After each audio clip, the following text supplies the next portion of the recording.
बनाने लगो देखो ये तो उत्तर भी है ना सामने जा नहीं तुम चले जाओ पूरा वो पीछे जा रहा पीछे से पूरा देखे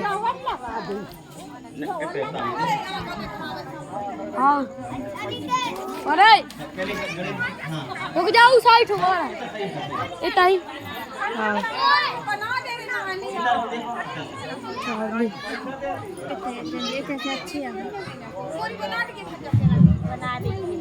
हरि ओम।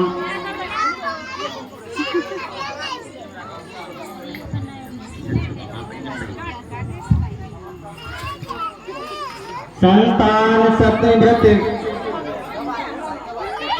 भादो माह के शुक्ल पक्ष की सप्तमी को आज का व्रत किया जाता है। संतान सप्तमी का व्रत संतान प्राप्ति के लिए और संतान की सुख की कामना सबके लिए और संतान की लंबी आयु के लिए आज का व्रत रखा जाता है। और भगवान शंकर जी से प्रार्थना करें, हे भगवान सभी के पौत्र सभी को संतान सुख मिले, सभी को एक दिन महाराज युधिष्ठिर ने भगवान से कहा, युधिष्ठिर भगवान श्री कृष्ण से कह रहे हैं कि हे प्रभु कोई ऐसा व्रत बताओ जिसके करने से मनुष्य के सांसारिक दुख दूर हो गए, कलेश दूर हो गए, कष्ट दूर हो गए, पौत्र एवं पौत्रवान होकर के संतान सुख मिल गए। यह सुनकर के भगवान श्री कृष्ण कहते हैं राजा युधिष्ठिर से कि हे राजन, मैं तुमको एक पौराणिक इतिहास सुनाता हूँ, ध्यान लगा करके सुनो। एक समय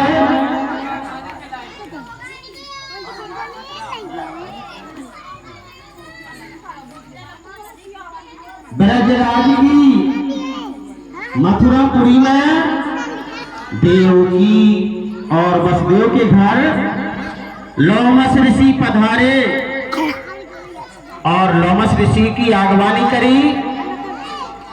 देवकी और वसुदेव ने उनकी चरणोदक से अपने घर को पवित्र किया और घर को पवित्र करके अपने शरीर को पवित्र किया।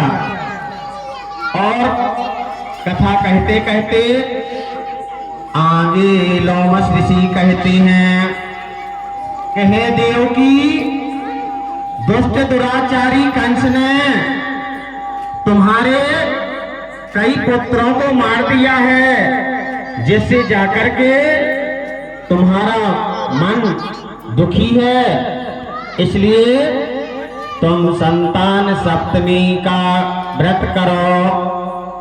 तब जाकर के लोग देवकी कहती हाथ जोड़ करके कि हे ऋषि महाराज, यह संतान सप्तमी का व्रत कैसे किया जाता है और इसको पहले किसने किया, सारा विधि विधान बताओ।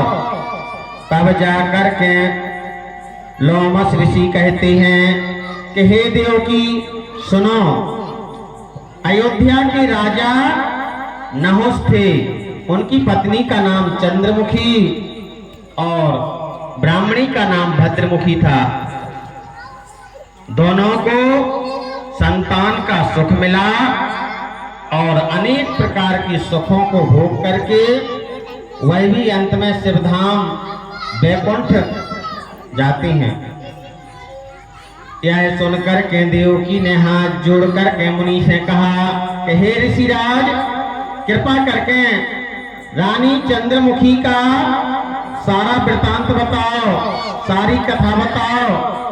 तब जाकर के लोमस ऋषि कहते हैं कि हे देव की, अयोध्या के राजा नहुष थे, इनकी पत्नी का नाम चंद्रमुखी था और उसी नगर में विष्णुगुप्त नाम का ब्राह्मण रहता था, उसकी पत्नी का नाम भद्रमुखी था। तो चंद्रमुखी और भद्रमुखी में दोनों सहेलियां थीं, दोनों में प्रीति थी। तो रानी और ब्राह्मणी में अत्यंत प्रेम था। एक दिन दोनों सरयू नदी में स्नान करने के निमित्त से जाती हैं और वहां बहुत सी महिलाएं आज का व्रत संतान सप्तमी का व्रत कर रही थी। तो उन्होंने पूछा, दोनों ने, चंद्रमुखी ने और भद्रमुखी ने पूछा कि हे सखी, हे सहेली, आप कौन सा व्रत कर रही हैं? तब जाकर के वे सखी कहती हैं कि हे रानी, हम यह संतान सप्तमी का व्रत कर रहे हैं। तो रानी और ब्राह्मणी, चंद्रमुखी और भद्रमुखी दोनों ने संकल्प लिया कि आज से अपन दोनों प्रतिवर्ष संतान सप्तमी का व्रत करेंगे। तो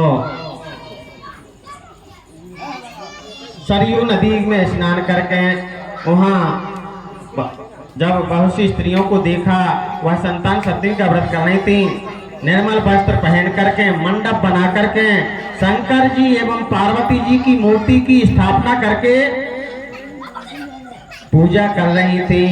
रानी और ब्राह्मणी ने यह देख करके उन स्त्रियों से पूछा कि हे बहना, हे बहनों, यह तुम किस देवता का किस कारण से पूजन कर रही हो? यह सुनकर के उन स्त्रियों ने कहा कि हम सब संतान सप्तमी का व्रत कर रहे हैं, तो हमने शिव पार्वती जी का चंदन, पुष्प, अक्षत, षोडशोपचार 16 प्रकार की सामग्री से पूजन किया है और यह सब पुनीत व्रत का विधान है। यह सुनकर के रानी और ब्राह्मणी ने भी इस व्रत का मन में संकल्प लिया और घर वापस लौट आई। ब्राह्मणी भद्रमुखी तो नियम पूर्वक इस व्रत को करती नहीं, किंतु रानी राजमत के कारण कभी इस व्रत को करती, कभी भूल जाती। अब दोनों सुखपूर्वक जीवन व्यतीत करते हुए उनकी आयु पूर्ण हो जाती है और वह मृत्यु को प्राप्त हो जाती हैं। अब दूसरा जन्म इनका जो होता है, इधर ब्राह्मणी को मुर्गी की योनि मिली और रानी को बंदरिया की योनि मिली। इधर ब्राह्मणी मुर्गी की योनि में कुछ नहीं भूली, पूर्व जन्म की बातें याद बनी रही और वह भगवान का भजन करती रहती थी। इधर रानी सब कुछ भूल गई और इस प्रकार इनका दूसरा जन्म भी व्यतीत हो गया। अब इनका तीसरा जन्म होता है। रानी का जन्म एक राजकन्या के रूप में और ब्राह्मणी का जन्म एक ब्राह्मण कन्या के रूप में हुआ। अब दोनों जिस प्रकार सखी सहेली पहले जन्म में थी, जिस प्रकार प्रीति इनकी पहले जन्म में थी, इसी प्रकार प्रीति इनकी तीसरे जन्म में बनेगी। अब क्या हुआ?